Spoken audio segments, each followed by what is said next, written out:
Dear Kobe, this is gonna be tough, but I need to get this off my chest. Everybody clear out for me and Kobe. Clear the paint for Chuck and Kobe one last time. Kobe Bean Bryant, my guy. The first time I saw you playing against Black Jesus, you were 18 years old. I knew you were a killer. That's when I realized you were going to be a legend in this game. You were going hard at Michael Jordan that night. No fear whatsoever. I mean, I knew from passing you in traffic over the years that you were a dog. But when I saw you going at Black Jesus like that, that's when I knew you were a kindred spirit. We might have grown up in different circumstances, but when I saw you on the court and how hard you were going, I knew we were raised with the same mentality. I wasn't tall, but in my mind, I was gonna be a giant out there every single night. You were 6'6" and could score in your sleep. But that wasn't even enough. You was trying to be the best that ever did it. Everybody say they want to be that, but not everybody is willing to sacrifice what it really takes to do it. Remember when I came to LA the first time our rookie year? You picked me up at the hotel and we went out to get something to eat. And you asked me what I was doing later. I said I was going to the club. I mean, we're in LA. I'm going to the club. Kobe, come on, man. And what you say? I'm going back to the gym. You probably the only dude in the history of the game where the mystique wasn't exaggerated. The Mamba was no myth, man. It didn't even do you justice. 1, 2, 3 in the morning, we knew where you were. Me and you, every single time we stepped on the floor, we were going to war. But it wasn't an animosity thing. There was never beef. It was like heavyweight fighters beating the hell out of each other. And then at the bell, it's nothing but love and respect.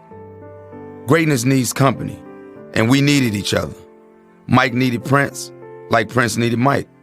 Tyson needed Holyfield, like Holyfield needed Tyson. Everybody needs that person to say, oh, you the shit, huh? Well, I'm the shit too. And you were the shit. You were the toughest man that I ever seen in this game. The most cold-blooded serial killer I've ever seen. The fiercest competitor I've ever seen. I remember hearing the story that you were on the road and you were watching highlights of me dropping 35 on the Knicks at the Garden our rookie year. And you got so mad you smashed up the hotel and started researching me like you were the CIA. Get me to file on AI. I bet it was like that. Studying how great white sharks hunt down seals in the Pacific Ocean and whatnot. What I love about that story is the truth. That was just our relationship. Two dudes pushing each other to greatness. The next time you came through Philly, you were all up in my shit. There was no half-stepping. Every first step, I had to go 100. You were 6'6", and it was like you wanted to guard me. You wanted the challenge. You wanted to show me that you were the baddest motherfucker to ever play the game. And I ain't want no part of Kobe on the other end. Man, hell no. I ain't stopping you. Ain't nobody stopping you. You were Kobe. And you were gonna do whatever you wanted to do out there. Because you were a sniper, an assassin, a cold-blooded killer. And now I'm talking about you in the past tense. And I still get emotional about it. It still don't seem real. You were my guy. The 2001 finals, we were going at each other like fighters. Not on some beef or hatred. That's what some people could never understand. Not out of hate, out of admiration, out of love.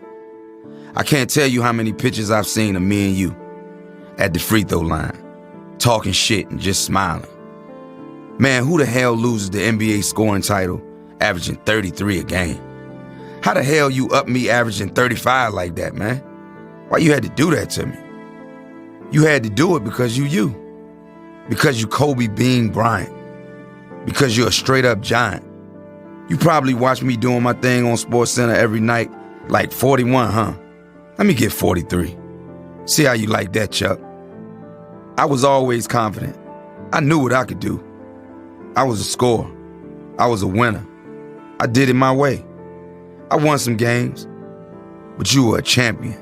You got rings. You got rings on rings.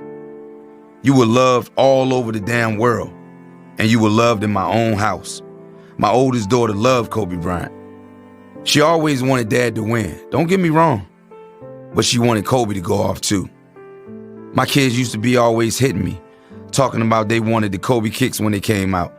They were rocking number 8 and number 24 because you were one of their heroes. And if I'm being honest about it, you were a hero to me too.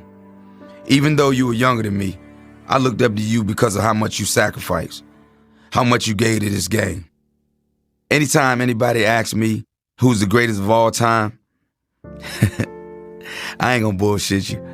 MJ is always number 1. I know you'll say the same thing. Black Jesus is the GOAT. But number 2, I'm always gonna say Kobe Bryant. Nobody was tougher than you. Nobody got more out of me. We're linked forever in this game, in this life. I just wish we had more time. It's funny, I don't know if I ever told you this, but one of my favorite memories is coming to see you in LA when they retired 8 and 24. Who the hell is so dope for so long they get 2 different numbers up in the rafters? I couldn't miss that moment for the world. But you know what's crazy about it?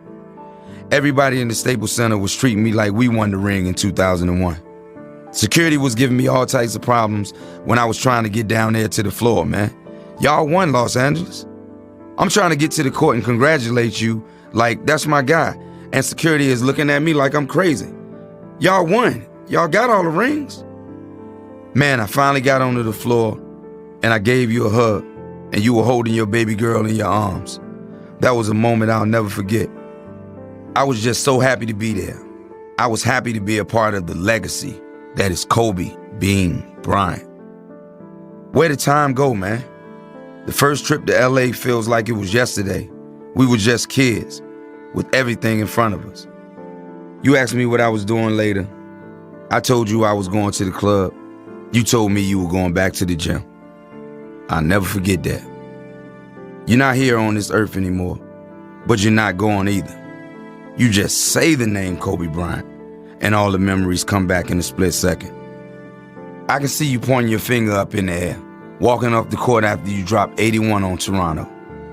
I can see you jumping in the air just like Mike after you won the title.